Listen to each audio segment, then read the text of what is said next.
1835, Palacio de Invierno. Después de un vano intento de fuga, el zar Nicolás I es llevado a San Petersburgo por violentos alborotadores. Al final de un largo juicio, fue sentenciado a muerte por decapitación. La guillotina comienza su reinado de terror en la nueva República de Rusia. Durante el siglo anterior, gracias a la constante censura, Diderot, editor jefe de la enciclopedia, huyó de Francia hacia Rusia. Ahora, asesor cercano de la emperatriz Catalina II, contribuyó a la difusión de ideas durante la Ilustración, inspirando a muchos filósofos. Estas nuevas ideas enfurecieron a un pueblo ruso sumido en las garras de la pobreza extrema. Hoy, la revolución abruma al imperio ruso. Pero nada de eso sucedió. En 1762, un pequeño grano de arena permitirá completar la enciclopedia, obra monumental de la era de la Ilustración en Francia. Nuestra historia no es más que una serie de eventos increíbles. Cada uno de nosotros puede influir en su curso, desde el nacimiento de un imperio milenario hasta la muerte de una floreciente civilización, desde el genio creativo de un puñado de hombres hasta una revolución cultural mundial, desde la más oscura de las visiones totalitarias hasta la más horrible de las grandes guerras, desde la heroica resistencia de todo un pueblo hasta la determinación férrea de una minoría. La más mínima de nuestras decisiones puede influir en el futuro de la humanidad. Conocer el pasado es prever el futuro. La enciclopedia, el atrevimiento del conocimiento. 1746, Francia. La realeza autoriza un gran proyecto. Un diccionario universal de artes y ciencias. En 1762, la emperatriz Catalina II ofrece al filósofo Denis Diderot terminar la enciclopedia en Rusia, lejos de la censura. 1772. Después de 26 años de trabajo monumental, esta formidable aventura editorial finalmente termina. Estos tres eventos inextricablemente vinculados son momentos clave en la era de la Ilustración y marcan el ritmo de la gran aventura de la enciclopedia. Aristóteles, Galeno y Plinio el Viejo. En Occidente, durante siglos, estos tres antiguos eruditos han sido percibidos como la base del conocimiento. La sociedad medieval valora los conocimientos y los experimentos, pero la ciencia a menudo consiste en conciliar el conocimiento grecorromano con la teología cristiana. A partir del siglo XVI surge una nueva forma de pensar el mundo.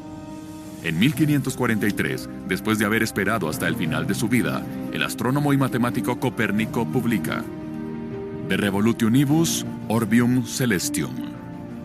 Contrario a lo que dijo Aristóteles, el erudito declara que la Tierra no es un planeta fijo en el centro del universo, sino que gira alrededor del Sol. Es una revolución. A finales de siglo, el teólogo Giordano Bruno va más allá. El Sol tampoco es el centro del universo.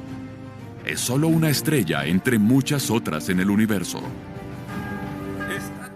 Condenado por herejía y torturado, Bruno recibe la orden de abandonar sus creencias bajo pena de muerte, pero él no cede.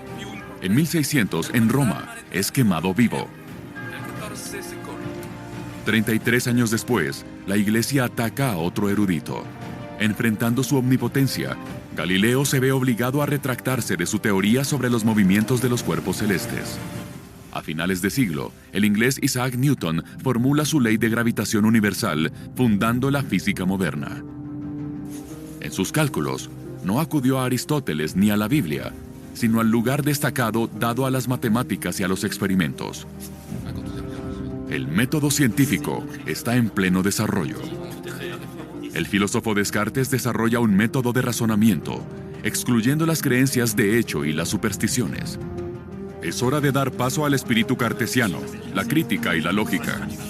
La tendencia es la polémica y el intercambio. En el siglo XVIII, el reino de Francia está en el corazón de este crecimiento intelectual. La razón debe prevalecer sobre todo. La independencia del individuo es primaria. Ante el oscurantismo y la ignorancia, estos filósofos se convierten en faros en la noche, las linternas del conocimiento que emergen de los abismos. Es la era de la Ilustración. Pero al igual que Giordano Bruno o Galileo antes que ellos, los filósofos de la era de la Ilustración se encontrarán con una censura total, tanto de la Iglesia como de la autoridad central. Casi todos ellos van a experimentar exilio, prisión o censura. Muy pronto, su lema se convierte en Sapere Aude, atrévete a saber. Bienvenidos a la memoria de la humanidad. Cada evento histórico, independientemente de cuán pequeño sea, se registra y se conecta. Solo se necesita cambiar uno para modificar a todos los demás. Aquí podemos controlar el tiempo, analizar y comparar miles de millones de eventos para reescribir la historia de maneras infinitas. La censura es una limitación arbitraria de la libertad de expresión de los individuos. En el siglo XVIII en Francia, es responsabilidad de los censores reales. Solo unos pocos filósofos de la era de la Ilustración escaparon de ella: Montesquieu, Voltaire, Diderot, Rousseau, Helvétius y muchos otros. En 1789, durante la Revolución Francesa, la Asamblea Nacional adopta la Declaración de los Derechos del Hombre y del Ciudadano. Los artículos 10 y 11 establecen claramente que nadie puede ser molestado por sus opiniones, ni siquiera las religiosas, siempre que su manifestación no perturbe el orden público establecido por la ley y que cualquier ciudadano pueda hablar y escribir libremente. Teóricamente, un francés es libre de hablar. Sin embargo, hoy, Francia solo ocupa el puesto 33 a nivel mundial en libertad de prensa. Retomemos. 1745, París. El erudito alemán Gottfried Celius está en la ciudad. Se dispone a conocer a cierto editor de Le Breton para presentarle un proyecto: la traducción al francés de la Cyclopedia, un diccionario universal en inglés. La palabra enciclopedia proviene del griego y significa cuerpo de conocimiento para una educación completa. A diferencia de un diccionario, que define las palabras de un idioma, una enciclopedia explica las cosas de manera universal. Recopila y resume todo el conocimiento para ponerlo a disposición de todos. Por lo tanto, una enciclopedia es necesariamente un trabajo sustancial y voluminoso. Y en esa época, aún no se ha publicado ningún trabajo de este alcance. El proyecto de traducción inicial llega a un final repentino, pero para Le Breton se lanza la idea: la edición de un gran diccionario universal de artes y ciencias, en realidad, una verdadera enciclopedia. Obtiene un privilegio real de 20 años, la autorización exclusiva para imprimir y vender esta obra. Una concesión editorial. La supervisión editorial está a cargo del abate de Gois de Malbès, matemático, miembro de la Real Academia de Ciencias y profesor del Collège de France. El erudito se rodea inmediatamente de colaboradores, entre ellos Jean Léron de Lambert, miembro de la Academia de Ciencias de Francia, y Denis Diderot, el traductor. Pero muy pronto, el abate abandona el proyecto. A Diderot y de Lambert se les asigna la pesada tarea de dirigir el proyecto. Y si al principio las intenciones de los editores eran relativamente modestas, las de los dos nuevos editores no lo son, porque Diderot y de Lambert encarnan perfectamente el espíritu de la Ilustración. Su consigna: no acepte nada sin pruebas y atrévase a pensar. Su ambición: abrir las puertas del conocimiento a la mayor cantidad de personas posible, luchar contra las supersticiones y el oscurantismo, asegurar que prevalezca la razón. Diderot, en particular, no busca establecer un sistema rígido o un nuevo método de pensamiento. Es lo opuesto. Pregunta, muestra incoherencias, deja que los lectores piensen por sí mismos. Pero se muestra imprudente. En 1749, después de una de sus publicaciones anónimas, lo encarcelan por 3 meses en la prisión de Vincennes. El camino está trazado.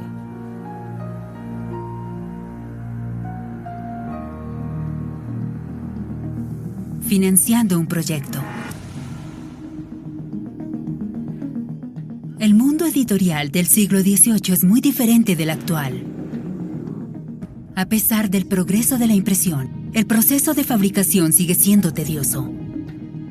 El papel en sí es un material muy costoso y de calidad variable.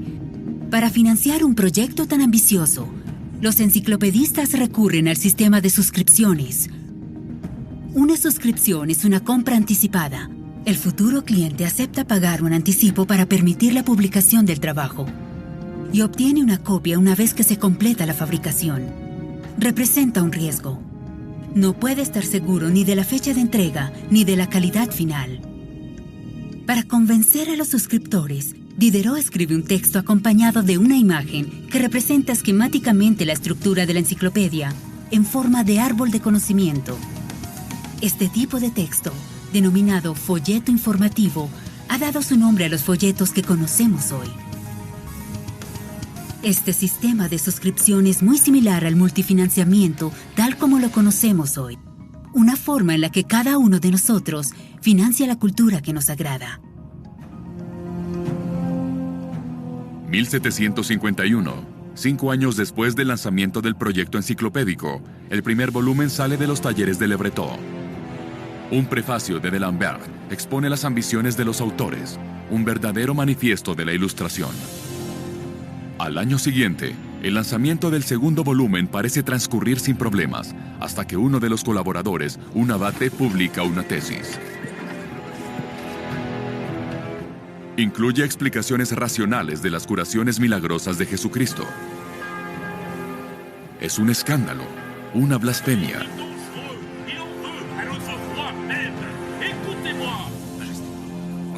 Los opositores de la enciclopedia aprovechan la oportunidad y obtienen del rey la condena de los 2 volúmenes ya publicados. Está prohibido que cualquiera venda, compre o incluso simplemente posea copias. Los enciclopedistas temen que la Iglesia tome control sobre su proyecto y acuden a los jesuitas. En estos momentos difíciles interviene un aliado, tan poderoso como inesperado. Guillaume de Malesherbes, director de censura. Su deber requiere que envíe a Diderot a un calabozo. Sin embargo, trabaja hábilmente para que el rey levante la prohibición. D'Alembert, por otro lado, aprende la lección. Deja la dirección y se convierte en un simple colaborador. Diderot queda solo a cargo. Las publicaciones se reanudan, los ataques aumentan y son cada vez más virulentos a medida que se publican los volúmenes. En 1754, Voltaire, entusiasta, se une al proyecto. Pero el 5 de enero de 1757, un ataque fallido contra Luis XV sacude al público. Estas nuevas ideas subversivas están ligadas a los culpables. Los enciclopedistas son acusados de socavar el poder real. El mismo Malesherbes está amenazado. D'Alembert abandona el proyecto. Voltaire insta a todos sus colaboradores a mostrar precaución. Pero Diderot y un puñado de intransigentes se mantienen firmes. Piden a sus colaboradores que no huyan de la lucha, que no pierdan terreno ante sus enemigos. En Roma, el Papa coloca este trabajo en la lista de libros prohibidos. Cualquier católico declarado culpable de poseer una copia de la enciclopedia es sistemáticamente amenazado de ser excomulgado. Un decreto real revoca el privilegio y declara ilegales los 7 primeros volúmenes. Se confiscan los manuscritos de Diderot, pero los que están protegidos por Malesherbes no. El jefe de la censura real toma grandes riesgos. Logra apaciguar las mentes de las personas. Obtiene permiso del rey para seguir publicando, pero solo volúmenes de ilustraciones y grabados.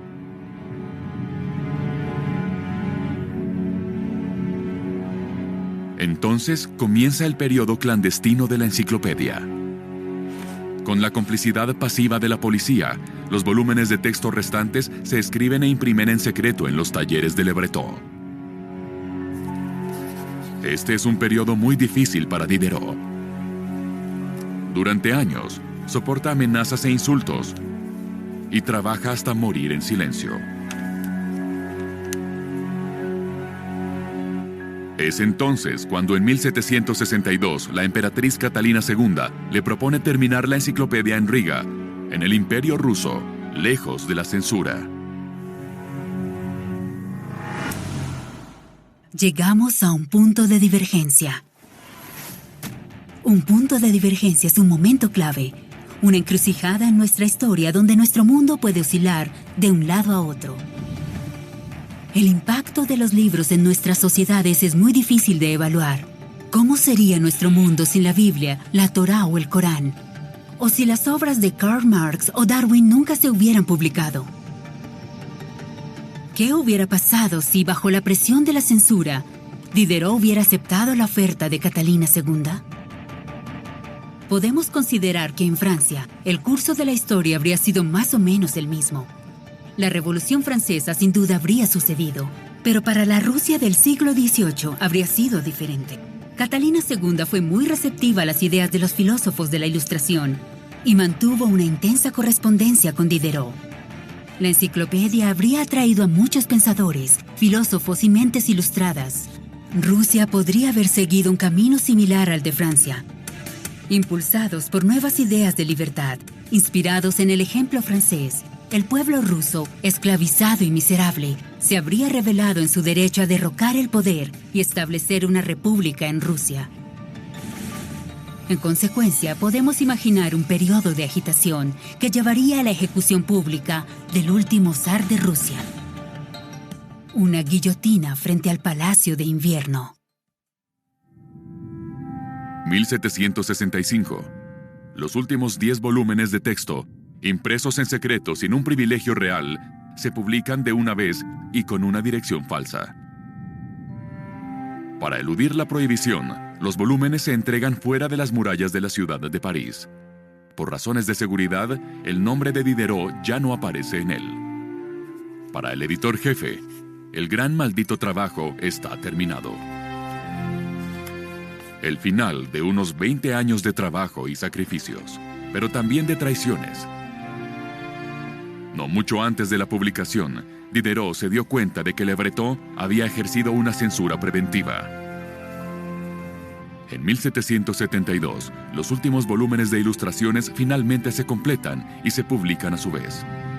Después de un cuarto de siglo de trabajo increíble, la aventura épica de la publicación de la enciclopedia termina. Su título final: Enciclopedia, o Diccionario Sistemático de Ciencias, Artes y Oficios. Ofrece alrededor de 72,000 artículos y miles de ilustraciones distribuidas en 28 volúmenes. Es una obra monumental. Ningún trabajo de este alcance había sido publicado. La enciclopedia sorprende por su modernidad y por la diversidad de su contenido. Incluye temas previamente considerados insignificantes. La mecánica se encuentra junto a la astronomía, la cirugía, las matemáticas.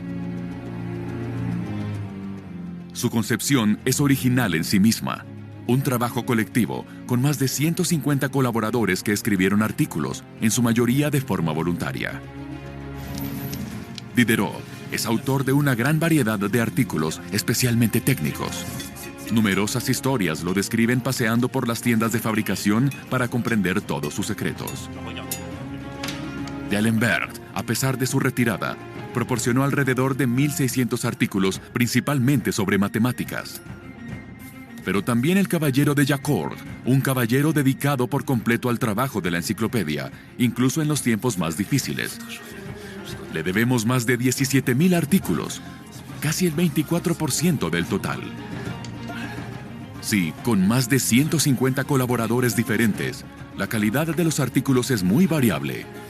La enciclopedia nunca podría haber existido sin la dedicación de los enciclopedistas. Desafiaron la censura y trabajaron clandestinamente para forjar, más allá de la simple recopilación de conocimientos, un arma política, un arma ilustradora. Casi 72,000 artículos en todas las áreas del conocimiento. La cantidad de datos es fenomenal para la época. Para estructurar los libros, los enciclopedistas decidieron una clasificación alfabética y no una temática. Por lo tanto, todas las asignaturas son iguales, pero hace la lectura muy tediosa. Por eso se agregó un ingenioso sistema de referencias cruzadas. Al final de cada artículo, se invita al lector a leer los temas relacionados. Por ejemplo, el artículo Agricultura puede referirse a arado o trigo. Siglos antes de Internet, los enciclopedistas inventaron el concepto de hipervínculo. Además de la ayuda de lectura que proporciona, este sistema permite a los autores eludir la censura. Visto de forma aislada, los artículos son a menudo neutrales, pero conectados entre sí, pueden transmitir un mensaje subversivo. Es el caso del artículo Nobleza, vinculado a fortuna y nacimiento, o del artículo Sacerdotes, vinculado a culto, que está vinculado a idolatría. La corriente de referencias cruzadas les dio a los enciclopedistas la libertad que la censura les negó. Para los editores, las ganancias fueron proporcionales a los riesgos soportados. Colosal. Indiscutiblemente, la enciclopedia fue la mayor empresa editorial de su tiempo. Y esto es solo el comienzo, porque esta primera edición llamada de París genera muchas otras. Entre adiciones, republicaciones, reorganizaciones y traducciones, su desarrollo será muy prolífico y lucrativo. Al estallar la Revolución Francesa, se estima que más de 25,000 copias de las diferentes versiones circulan en Europa Occidental. Hoy, aunque tiene más de 250 años, la enciclopedia todavía parece moderna. Su sistema de referencias cruzadas nos permite navegar entre artículos como en Internet, de acuerdo con nuestro pensamiento y deseos. Este sistema, imaginado por Diderot, encontró su prolongación en 2008, al momento de cargar una versión digital de acceso abierto de la enciclopedia. Las referencias cruzadas se han convertido en hipervínculos reales. Pero la revolución de Internet no se detiene aquí. Hoy, esta red mundial permite una nueva forma de reunir conocimiento. Wikipedia es una enciclopedia universal y multilingüe creada en 2001. Está alojada en los servidores de una fundación sin fines de lucro. Aunque la enciclopedia de la red fue en 2017, el quinto sitio web más visitado del mundo, decidió mantener su independencia al no vender ningún espacio publicitario. Financieramente, Wikipedia depende completamente de las donaciones de los usuarios de Internet. En el acceso abierto, tanto para la lectura como para la edición, también se necesitan colaboradores, pero esta vez somos los contribuyentes. Cualquiera puede ingresar y modificar su contenido. Por lo tanto, es propensa a errores y a la manipulación de la información.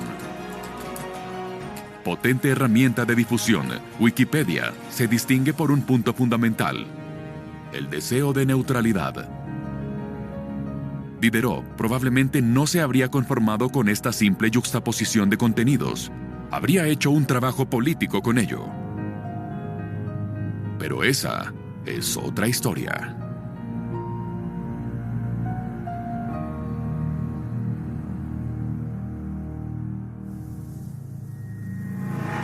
¿Puede un libro cambiar la faz del mundo? Diderot estaba convencido de que con el tiempo, este trabajo produciría una revolución en las mentes. La consigna de los enciclopedistas: alentar al lector a pensar por sí mismo, a liberarse del yugo de la superstición, del fanatismo, de la intolerancia y, en términos generales, de cualquier argumento de la autoridad. Pero, a pesar de que el texto es simple y claro, es comprensible para todos, la enciclopedia seguía siendo un conjunto costoso de libros, accesible solo a los adinerados, imposible hoy medir su impacto en el mundo. ¿Es Internet la extensión del proyecto enciclopédico? En cierto modo, sí. La creación de nuevas enciclopedias o el libre acceso a las del pasado sirve al ideal de recopilación de conocimientos. Pero la gran acumulación de datos y la diversidad de colaboradores no son garantía de calidad. La disponibilidad inmediata de respuestas nos exime de buscar, pensar por nosotros mismos y proyectar el pensamiento. Entonces la pregunta es, ¿sigue siendo una cuestión de conocimiento o solo de información?